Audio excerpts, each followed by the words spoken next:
Hi, my name is Sister Frances, and I'm a Franciscan sister of the Renewal, but I wasn't born in this gray habit and black veil. Actually, my story, you could say, is from the casino to the convent. Nothing is impossible for God, because I'm from Las Vegas, and even though I grew up Catholic, I was very poorly catechized, didn't know much about my faith, and when I was in high school and college, I got more and more into the vanities of the world and farther away from God and His church. I graduated with a finance degree and was a financial analyst working in one of the major casinos in Las Vegas, Nevada. And I had it made in terms of externally in the world. I had a good job, I was making good money, I had good friends, good health, I had a new home, the American dream. But it wasn't fulfilling. I felt disillusioned by it. How was it that I had everything but felt so empty inside? So one day I was driving on the freeway and I cried out, "Where are you, God?" I was just frustrated with my life. And so I stopped at McDonald's and I had a powerful, believe it or not, a powerful encounter with a homeless man. And it hit me like a lightning bolt in that moment that God hadn't gone anywhere. I was the one who'd left Him, and He was waiting for me to return. That was my conversion moment, and I began to put God in the center of my life and went back to church, went back to confession after many years, and turned out I quit my job, and I was on fire. I just wanted to share the good news of the peace and the joy that comes from putting Jesus in the center of your life. So I went on something called Net Ministries and served throughout the country, went around traveling and putting on youth retreats, sharing my story, which was a great joy, and began to grow in my faith and received great formation during that time to begin to be open to discerning my vocation, because I didn't even know about religious life. I never knew religious sisters other than Sister Act, watching Whoopi Goldberg in the movie.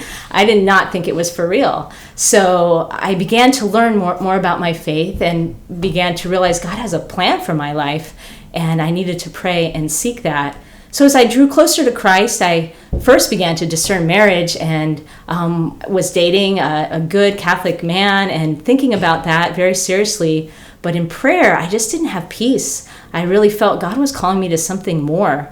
And it was through hours of prayer in the Eucharistic Adoration Chapel, begging the Lord, what do you want for my life? What is my deepest desire?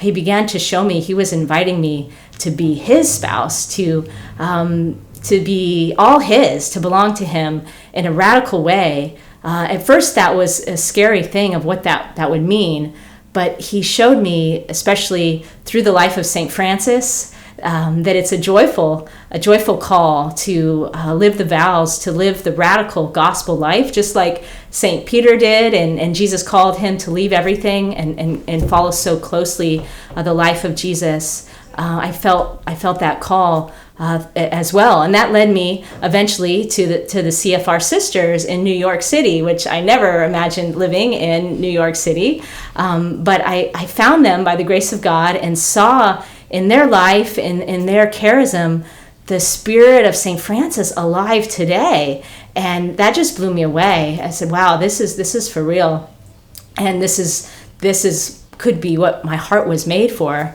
But I can't lie. I can't say it was an easy thing for me to just leave everything and enter the convent. I wish I could say that, but it was a struggle for me to say yes to this beautiful invitation by the Lord, because I was attached to my own plans and my own things and just what I thought would make me happy. And it was a lot of prayer and a lot of good help from good spiritual director and finally saying yes and being able to come. I entered the convent in the year 2000 with a lot of Jubilee graces. So I've been a sister almost 20 years, which is really incredible. And it's been the most fulfilling, more fulfilling than I could have ever imagined. Living the vows of poverty, chastity, and obedience, following in the footsteps of St. Francis, living in the Bronx or in Harlem, where I've lived in New York City the last 20 years, has